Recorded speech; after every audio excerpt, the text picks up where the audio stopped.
Hello everyone, again to chapter 15, but now with the second lesson. I will read the passage, then I will read the questions and explain them. You will be given enough time to write your answers. Let's go to the lesson. Course 5, lesson 44. Oliver Twist, chapter 15. Oliver's recovery. Bill Sikes was carrying the wounded Oliver away from the house at Chertsey. Two men and some dogs were following close behind. "It's all up, Bill!" cried Toby Crackit, gasping for want of breath. "Drop the kid and let's show them our heels." At this shrewd advice, Sikes laid the boy in a dry ditch and started to run. The two men and the dogs continued to chase after the robbers. It was a very cold night, however, and the men were more than a little afraid. A short time later, they gave up and went back home. As dawn broke, the weather grew even colder. The mist rolled along the ground like a dense cloud of smoke. The grass was wet, and the wind blew with a hollow moan, yet still Oliver lay where Sikes had left him. Finally, as morning brought a hard rain, Oliver awoke. He was in pain. His left arm hung heavy and useless at his side. He was so weak that he could barely sit up. Finally, though he managed to stand and make his way to the road, he spotted a house not far away. As he came closer, he saw it was the same house they had tried to rob. Oliver was in a terrible pain. He had no choice but to knock on the door. A servant, Mr. Giles, opened it and gasped. "Here he is! It's one of the thieves, ma'am. It's the one I shot." A sweet female voice spoke next. "Wait here while I speak to Aunt." Moments later, the young woman returned and said that the boy was to be carried up to Mr. Giles' room. Then she sent another servant to get a doctor. "Poor little fellow," she said, noticing Oliver's small size. "Treat him kindly, Giles, for my sake." Giles was gentle indeed, and soon Oliver was resting upstairs. The doctor, a fat, good-humored gentleman, soon arrived. While he was looking at Oliver, two women waited. One of them was Mrs. Maylie, a small old woman who was dressed neatly in old-fashioned clothing. The other was Rose, a lovely girl about 17 years old. She was so sweet and lovely. The air seemed too harsh and rough for her. A thousand lights played about her face. Soon Dr. Losberne came down the stairs to make his report. "He's quiet and comfortable now," he said. "I think you ladies should come up and see him." The two women looked into the room where Oliver was resting. Instead of seeing the rough-faced thief they had expected, they saw a mere child worn with pain and exhaustion. His wounded arm was crossed upon his chest. His head rested on the other arm. The boy stirred and smiled in his sleep. "What can this mean?" cried the older lady. "This poor child cannot be a robber." "Evil," said the doctor sternly, "comes in many forms." Rose frowned and said, "Even if he has been wicked, think how young he is. He may never have known a mother's love. He may have been treated badly. Aunt, think of this before you let them drag this sick child to a prison. If not for you, I might have been as helpless as this poor child. Have pity on him before it is too late." "My dear love," cried the older lady, taking Rose in her arms, "do you think I would harm a hair on this boy's head? Tell me, what can I do to save him from prison, doctor?" Dr. Osborne thought for a few minutes. At last he said, "If you allow me to bully Giles, I think I can manage it. I don't like to do it, for he is a good servant, but you can make it up to him later on."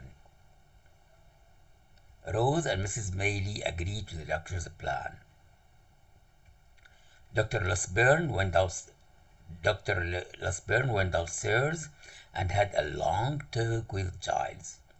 Eventually, Giles became very confused. He was no longer sure that it was Oliver who had come to rob the house. By the time two policemen came, Giles was not even sure that he had shot anyone. The police went away thinking Oliver had been shot in an accident. They decided he was not one of the robbers at all. After the police left, Oliver tried to tell the doctor and the two women his story. He had to stop laughing because of pain and lack of strength. Yet finally, in a weak voice, he told them how he had been treated during his short life. The woman felt very sorry for the unlucky boy. Oliver's pillow was smoothed by gentle hands that night. His sleep was peaceful and happy, but Oliver's problems were neither slight nor few. In addition to the broken arm, he had a high fever. This had been caused by the wet and cold to which he had been exposed the night before.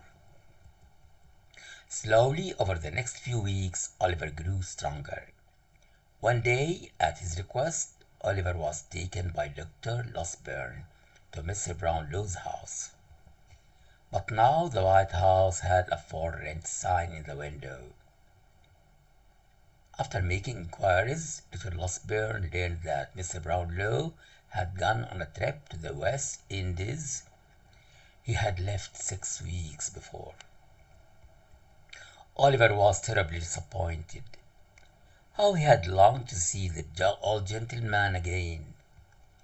He wanted to tell him what happened the day he disappeared. The idea of clearing his name with Mr. Brownlow had been on his mind for some time. The thought that Mr. Brownlow should think him a robber was almost more than he could bear. After 2 weeks later, when Oliver was well enough, the woman took him to a country cottage. It was a lovely spot. The little boy, whose days had been spent in crowded, dirty streets, seemed to come alive in this magical place. Here roses and honeysuckle grew around the cottage door. Ivy crept around the trunks of the trees. The garden flowers filled the air with delicious odors. It was a happy time. The boy's days were peaceful and calm. Every morning a white-headed old gentleman who lived near the church taught him lessons. Oliver learned to read better and to write well. After his daily lessons, he would walk with Mrs. Maylie and Rose. The woman would talk to him of books, or Rose would read aloud for them.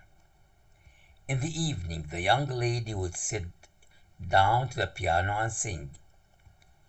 On Sundays, they would visit the friendly, clean houses of the working people. At night, Oliver would read a chapter or two of the Bible aloud to Rose and Mrs. Maylie.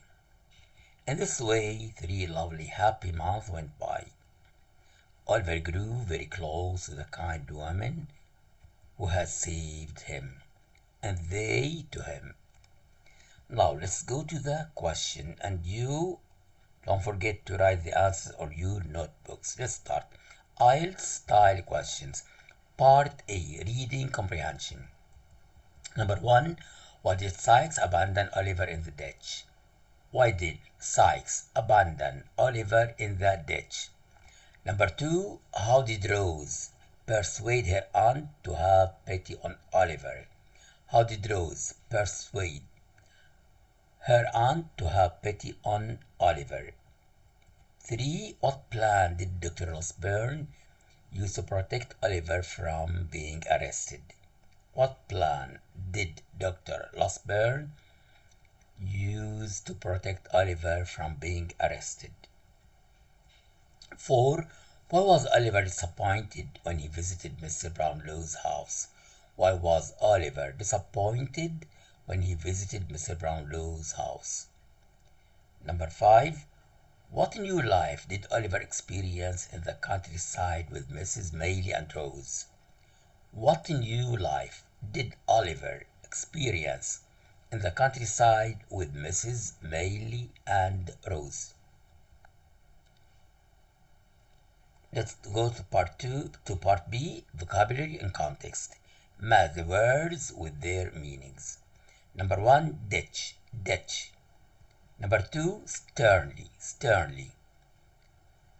Number 3, confused, confused. Number 4, pity, pity. Number 5, peaceful, peaceful. Okay, these are the words. 1, ditch. 2, sternly. 3, confused. 4, pity. 5, peaceful. Now I read the meanings. A, kindly feeling of sorrow for someone suffering. Kindly feeling of sorrow for someone suffering. B, in a serious and strict way. In a serious and strict way. C, quiet, calm, and free from disturbance. Quiet, calm, and free from disturbance. D, puzzled, not sure. Puzzled, not sure. E, a narrow channel dug in the ground. A narrow channel dug in the ground. Now let's go to part C, true, false, not given. Number 1, the policemen were sure Oliver was one of the robbers. The policemen were sure Oliver was one of the robbers. 2, Rose was a kind girl who felt sympathy for Oliver. Rose was a kind girl who felt sympathy for Oliver. 3, Dr. Osborne was a cruel man who wanted Oliver punished.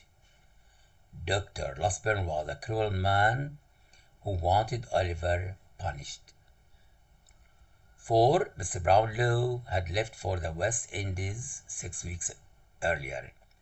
Mr. Brownlow had left for the West Indies 6 weeks earlier.